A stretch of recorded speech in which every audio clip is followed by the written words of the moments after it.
The conversation of whether or not to require Athens police to wear body cameras is in the proposal stages. We have the latest. Plus, some California residents are back in their homes this evening while firefighters are still battling the flames. And in sports, the LA Dodgers are on track to make it to the World Series for the first time in almost 30 years. Newswatch starts right now.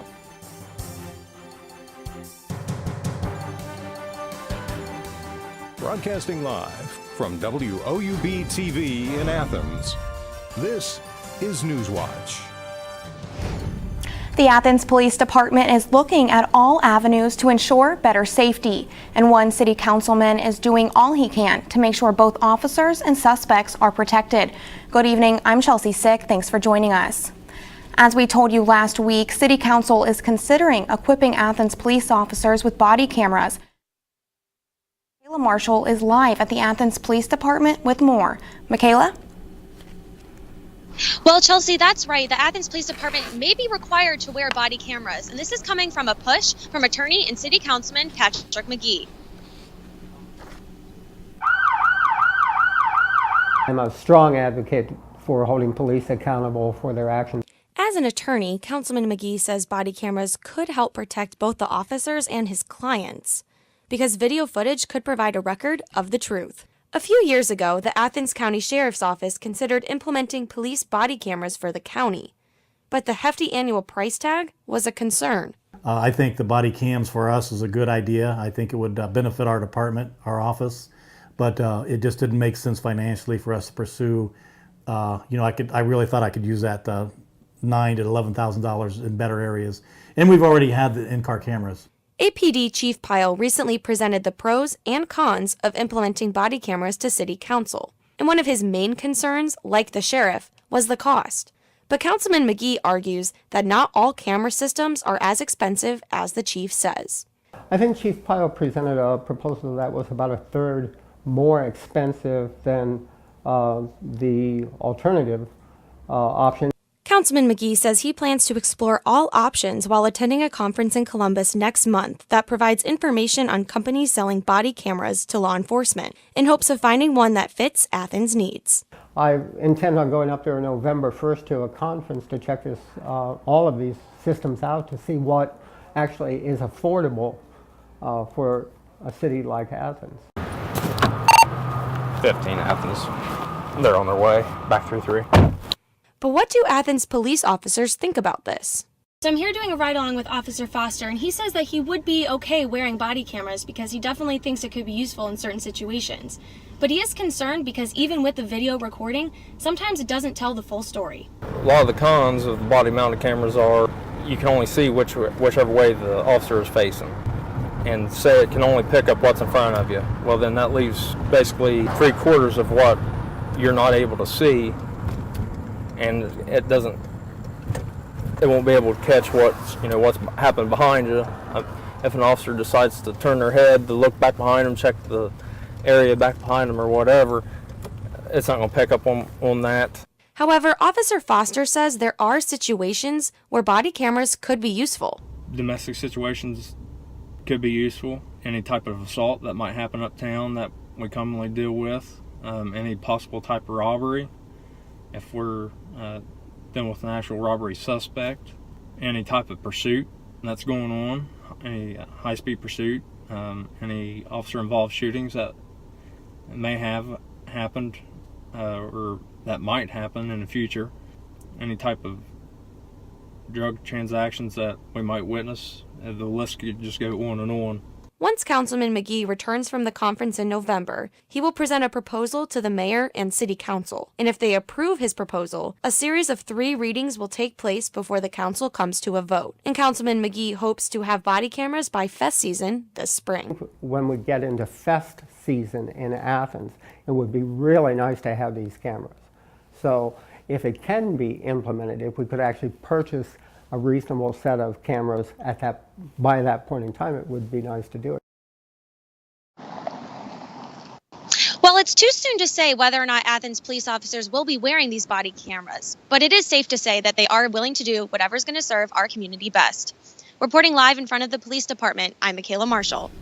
It should be interesting to see what options Councilman McGee comes up with after the conference in a few weeks. Thanks, Michaela.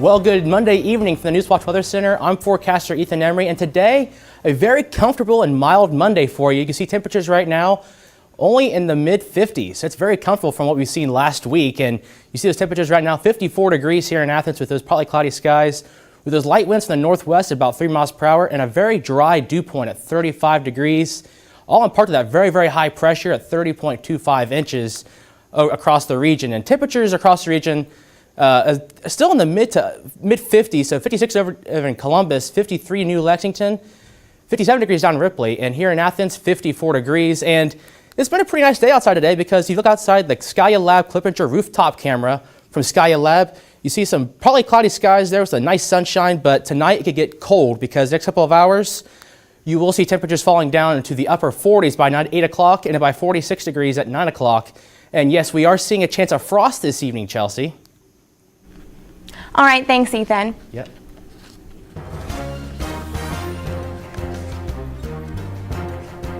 Activists plan to deliver petitions this week to the Plainsville office of Congressman Dave Joyce as part of a national effort to keep dreamers in the United States. MoveOn.org and other advocates are pushing Congress to pass the Clean Dream Act, a pathway to citizenship for young adults illegally brought to the U.S. as children. MoveOn.org petitioner Jean Church will deliver the petitions to Congressman Joyce. She says it's an issue of fairness as well as economics. They were brought here as children, and they've already established a life here, and they work just like you and I, and they pay their taxes like you and I, and they want to stay. This is the life they know. The advocates are objecting to the moves by President Trump to prevent dreamers to stay, including the wall. The Ohio Department of Transportation is looking toward the future when developing road construction projects right now. The agency announced they will be looking at ways to make sure the road can accommodate automated vehicle technology. ODOT Chief Engineer Jim Barna says having the roads ready for self-driving cars will be an asset for Ohio's growing urban areas. We can't build our way out of congestion anymore. It's just too expensive. We can't keep adding pavement to every facility. But we think this technology may give us that additional capacity without having to add the pavement. The move to add this technology is part of Drive Ohio, a front-runner for automated driving development in the state. 6 bison were shot and killed after escaping from an Ohio farm. The Franklin County Sheriff's Office says the bison escaped from a Grove City farm yesterday evening. Authorities say the animals were visibly agitated and attempts to corral them for over an hour were unsuccessful. The owner finally determined that the animals should be killed. The owner of the bison and other farmers shot the animals. Trump's executive order on health care is creating a stir in Ohio. Stay tuned to hear what other Republicans think of this cut on funding and what this means for the residents in Ohio. And some Northern California residents are able to return to their homes while more than a dozen fires still burn. These stories and more when Newswatch returns. University students really have a huge sense of pride in our campus and our school and in our education. People don't come to Ohio just to go to college. They come here to become a Bobcat. It's a really unique atmosphere. Bobcat pride is having that natural camaraderie. Bobcats are just happy to be Bobcats. My favorite time of year at Ohio has to be homecoming. When the alumni come back, you can see that the love of this university doesn't fade. Once you're a Bobcat, you're always a Bobcat. Hey everybody, I'm Gridiron Glory host Joseph Payton. Every Friday night live at 11:30, we will have a jam-packed show for you with everything that went down on the local gridiron that night. From every touchdown pass to every crushing hit, Gridiron Glory is your #1 source for all things Southeast Ohio football. So please be sure to tune into our show and also follow us on Twitter and Snapchat at Gridiron Glory, and of course like us on Facebook. I promise you won't want to miss out, because remember, there's nothing better than Friday nights and Gridiron Glory. I knew that I wanted to come to Ohio University from the very first time I visited here. There's something about the campus that grabs you. It was really comforting. Very welcoming. It's one thing to write down your name and your GPA GPA and that kind of stuff and send it in. It's another thing entirely to be here and see how great it is. The campus here is just electric. Absolutely gorgeous. Everything just looked really college-like. I looked at my mom and I said, this is it. And she said, the tour's just started. I said, no, you don't understand. This is it. My professors really care. They care about my grades, they care about my opportunities, they care about my experiences, they want me to succeed. They give those opportunities to the students. My professors have been extremely approachable. Literally, their door is always open. You can go to them with pretty much anything. Everyone knows your first and your last name and where you sit in the classroom. I really never feel like I'm being talked down to or just being taught material. I always feel like I'm having a conversation. And they want to share those opportunities and those experiences with us.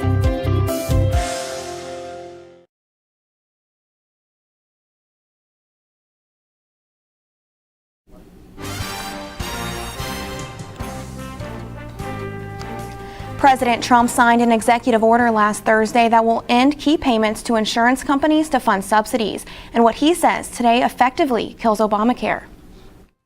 Obamacare is finished. It's dead. It's gone. It's no longer, you shouldn't even mention, it's gone. There is no such thing as Obamacare anymore. It is and I said this years ago, it's a concept that couldn't have worked. Republican Senator Susan Collins says he is making it harder for low-income Americans to get health care. She spoke after he scrapped subsidies that help low-income patients. What the president is doing is affecting the ability of vulnerable people to receive health care right now. This is not a bailout of the insurers. What this money is used for is to help low-income people afford their deductibles and their copays so that their health care is available to them. Ohio Governor John Kasich agrees with Collins, saying the subsidies will ultimately hurt the people in Ohio who can't afford coverage. Ohio expanded Medicaid coverage under President Obama, which led to more than 700,000 Ohioans obtaining health insurance. Kasich has been critical of Republicans' unsuccessful efforts to repeal and replace the Affordable Care Act. Mandatory evacuation orders in Northern California are lifted in some areas, allowing some residents to return home. However, more than a dozen fires have killed more than 40 people and are still burning in Northern California. Karen Kafa reports from Santa Rosa. There are 11,000 firefighters on the ground in California right now, battling more than a dozen deadly wildfires. You're going to continue to see CAL FIRE presence, fire crew presence for a while. They're not going to depart today. They're not going to depart tomorrow. We've got a long road ahead of us. Fires that have burned more than 200,000 acres, destroying thousands of homes and businesses statewide. We still have extremely dry conditions out there, very low humidities. There still is the chance that we could have some small fires come out of the fire. Tens of thousands are still under mandatory evacuation orders, but for those who have been allowed to return, the stories are both devastating. We're trying to find which house we are. And miraculous. Izzy's here. Izzy! Once we found her, we took her straight to a vet and had her completely checked out. And aside from being covered with soot and ash, she was in perfect health. Meanwhile, officials in both California and Washington say they are making progress. You're seeing those containment levels coming up. Things feel good in our gut as firefighters. We have a lot of people helping government in California and made a lot of progress in the last couple of days. Also in Washington, the Senate is expected to vote this week on a nearly $36.5 billion emergency funding bill that would provide much needed money for the states hard hit recently by both hurricanes and wildfires. In Santa Rosa, California, I'm Karen Kafa. Many residents are still asking for donations after losing everything. The Red Cross says there's 3 ways to help during a major disaster. Donate blood, volunteer your time, and donate money so the Red Cross will buy the items needed most. To donate, go to www.redcross.org/donate. It's been weeks since Hurricane Maria devastated Puerto Rico, but a new threat is just beginning. New data shows residents may be risking their health by drinking contaminated water. Ed Lavandera reports.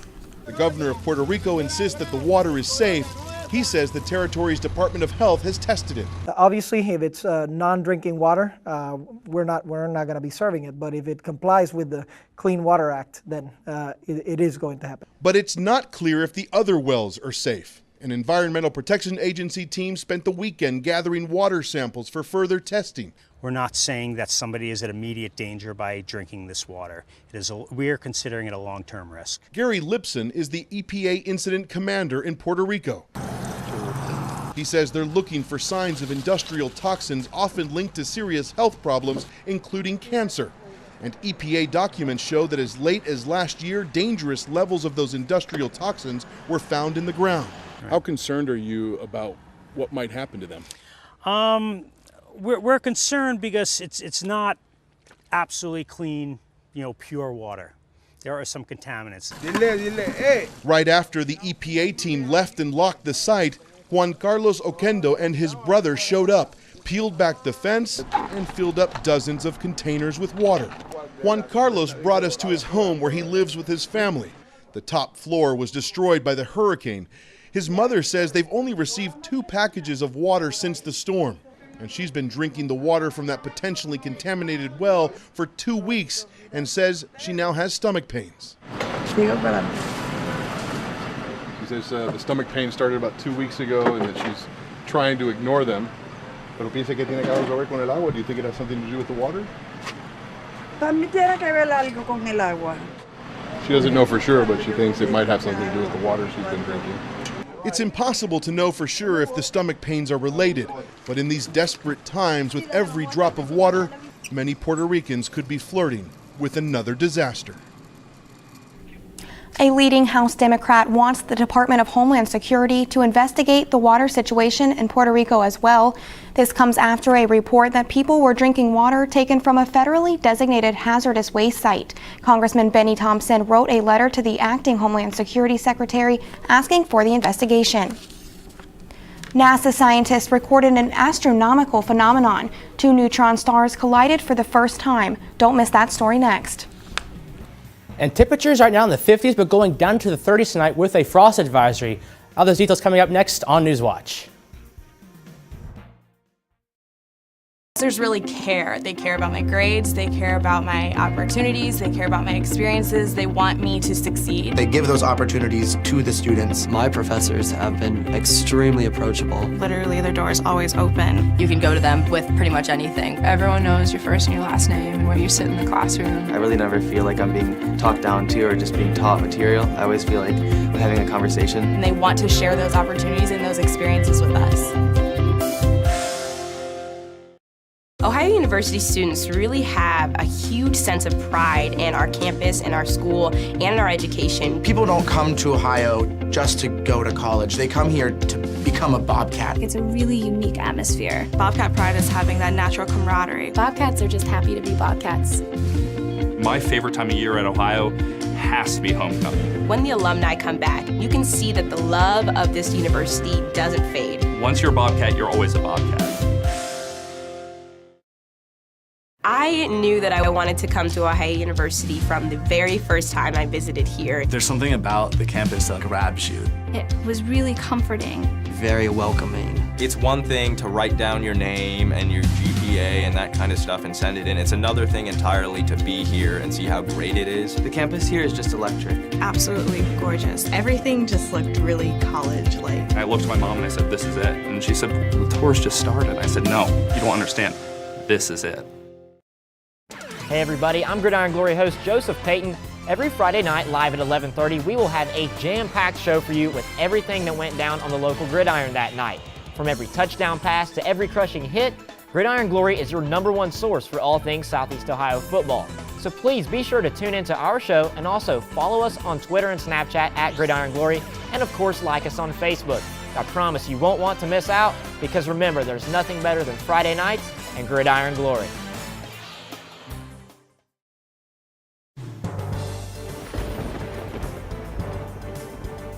Well, good evening. It's another mild day today here in Athens, and those temperatures right now reflecting that, because they're all in the mid to lower 50s right now. 56 degrees over in Columbus, 54 degrees here in Athens, and 55 down in Jackson. And right now, we're under a frost advisory here for the entire southeast region of Ohio. until 10 o'clock tomorrow morning because those temperatures could be going down near freezing with that surface just getting cold enough for that frost to develop. And so make sure you keep some of these rules in hand. Keep those windows shut tonight because it could be very, very cold out there. Cover your outdoor plants because this could kill them. And make sure you allow your time tomorrow morning when you're going out to work, as the motor could be a little bit colder than what it's been like the last couple of weeks. And today's high, only 60 degrees, so 5 degrees below average time of the year. So all in all, pretty cool day today. And that low, dead on the normal. And we're far from the record for the high, but the low, 30 degrees is the record low, and tonight we could be getting close to that record as it gets down into the 30s. And by overnight tonight, temperatures down in the upper 40s by 8 o'clock, 40 by midnight, and by 4 a.m., 35 degrees, and that frost could be developing along with some patchy fog. And so those overnight lows, temperatures in the mid to lower 30s, so 35 degrees over in Columbus, 34 in New Lexington, and here in Athens, 33 degrees with that frost advisory in effect until 10 a.m. tomorrow morning. And that cold and clear skies, fog could develop late, and it's all part of this high pressure see right here, just down in the region. It's going to be sticking around for quite a couple of days just because this is going to bring in that more dry air and those cooler temperatures. And so tomorrow morning for the bus stop, 34 degrees with clouds, not really clouds, but fog rather, in those cold conditions. So you need the toboggan, gloves, and scarf as you're out the door for school tomorrow. And so by 8 a.m., 35 degrees, noon 55, and then by 4 o'clock, 63 degrees, and highs tomorrow should be into the mid to lower 60s, so 64 degrees here in Athens, 65 at Columbus, and down along the river, temperatures in the mid 60s. So yeah, again, the frost advisory into 10 a.m. tomorrow, but it should be pretty comfortable for tomorrow with the mostly sunny skies and those winds fairly light out of the west-southwest. And the 7-day forecast, dry and seasonable because so tomorrow 64 degrees, upper 60s for Wednesday and Thursday, and then the temperatures on the weekend, we're looking at temperatures in the mid 70s. And on Sunday, I'm proud to say that my sister is going to be getting married. So for that forecast down in Charleston, West Virginia, temperature should be in the upper 70s for that. Congratulations, Lacey. I'm glad it's going to be a really nice weekend for them. Congratulations to your sister. Thanks, Ethan. For the first time ever, scientists have observed the spectacular collision of 2 neutron stars. Take a look at this NASA animation of what happened. In an event captured by Earth-based telescopes in August, 2 neutron stars entered a death spiral and collided. These stars have masses bigger than our sun, compressed into a body with a diameter roughly the size of a city like Chicago. This collision released more energy than our sun has during its entire lifetime. And good evening, I'm Mitchell Lyons. Ohio football bounced back this weekend against Bowling Green. And the Dodgers experienced some deja vu last night in the NLCS. All that and more coming up next on Newswatch. And stay tuned to WOUB. Here's a look at what's coming up tonight on your public television station.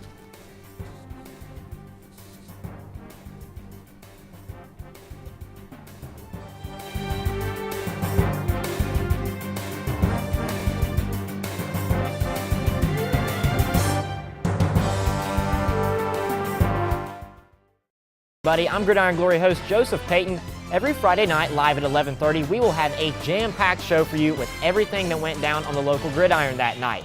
From every touchdown pass to every crushing hit, Gridiron Glory is your #1 source for all things Southeast Ohio football. So please be sure to tune into our show and also follow us on Twitter and Snapchat at Gridiron Glory, and of course like us on Facebook. I promise you won't want to miss out because remember, there's nothing better than Friday nights and Gridiron Glory. Ohio University students really have a huge sense of pride in our campus, in our school, and in our education. People don't come to Ohio just to go to college. They come here to become a Bobcat. It's a really unique atmosphere. Bobcat pride is having that natural camaraderie. Bobcats are just happy to be Bobcats. My favorite time of year at Ohio has to be homecoming. When the alumni come back, you can see that the love of this university doesn't fade. Once you're a Bobcat, you're always a Bobcat. My professors really care. They care about my grades, they care about my opportunities, they care about my experiences, they want me to succeed. They give those opportunities to the students. My professors have been extremely approachable. Literally, their door is always open. You can go to them with pretty much anything. Everyone knows your first and your last name and where you sit in the classroom. I really never feel like I'm being talked down to or just being taught material. I always feel like I'm having a conversation. And they want to share those opportunities and those experiences with us. I knew that I wanted to come to Ohio University from the very first time I visited here. There's something about the campus that grabs you. It was really comforting. Very welcoming. It's one thing to write down your name and your GPA GPA and that kind of stuff and send it in. It's another thing entirely to be here and see how great it is. The campus here is just electric. Absolutely gorgeous. Everything just looked really college-like. I looked at my mom and I said, this is it. And she said, the tour's just started. I said, no, you don't understand. This is it.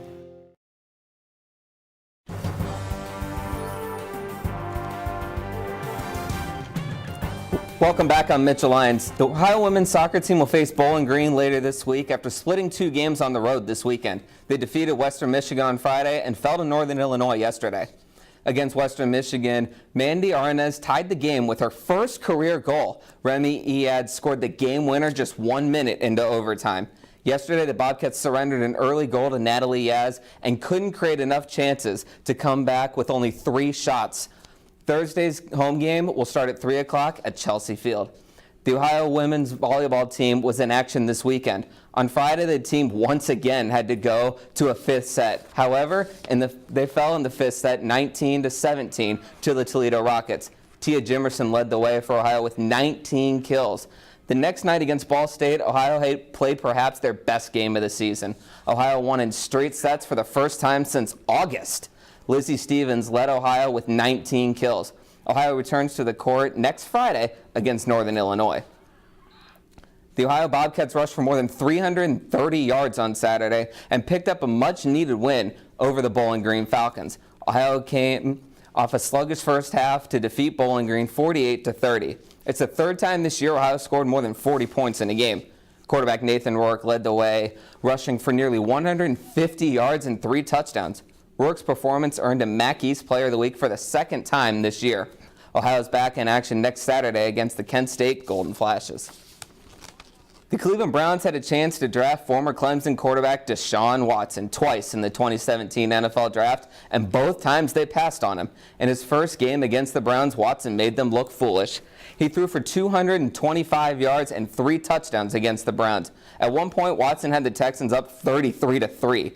In his first start, Kevin Hogan struggled. Hogan threw for just 140 yards and threw a costly pick 6. The Los Angeles Dodgers took a commanding 2-0 series lead over the Chicago Cubs and are now 2 wins away from the World Series. The Dodgers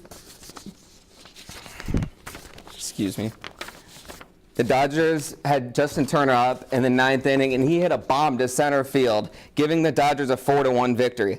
Turner's home run was 29 years ago to the day for Kirk Gibson's memorable home run for these same Dodgers. I've told this story I don't know how many times since I've been a Dodger. One of my earliest baseball memories was being at my grandma's house and watching that game and watching Gibby hit that homer, and I can't even put it into words right now. It's incredible, and the most important thing was obviously helping us get another win, but that's something down the road, hopefully many years from now, I'll get to tell stories about.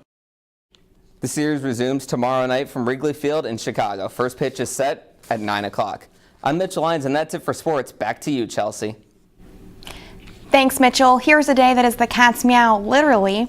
Today is Global Cat Day. More than 40 countries participate in this day. People around the world are asked to come together to protect our feline friends. So pay a little extra attention to your 9 live companions today. And the celebration won't stop in less than 2 weeks. On October 29th, it will be National Cat Day. Well, we won't be seeing perfect conditions tonight because temperatures will be down in the lower 30s here across the region. With that frost advisory in effect until 10 a.m. tomorrow morning, but tomorrow temperatures soaring out to the mid to lower 60s for highs. 7-day forecast, though, pretty seasonable this time of year as clear and dry conditions for the next 7 days, except for Monday next week with a chance of rain. Thanks, Ethan, and that does it for our broadcast this evening. Thanks for watching. I'm Chelsea Sick. Stay tuned for the PBS NewsHour coming up next, and remember, you can find the latest news anytime at woub.org. Have a great night.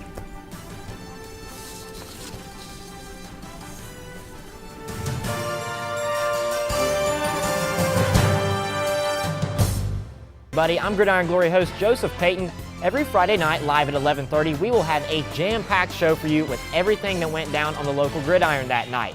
From every touchdown pass to every crushing hit, Gridiron Glory is your #1 source for all things Southeast Ohio football. So please be sure to tune into our show and also follow us on Twitter and Snapchat at Gridiron Glory, and of course like us on Facebook. I promise you won't want to miss out, because remember, there's nothing better than Friday nights and gridiron glory.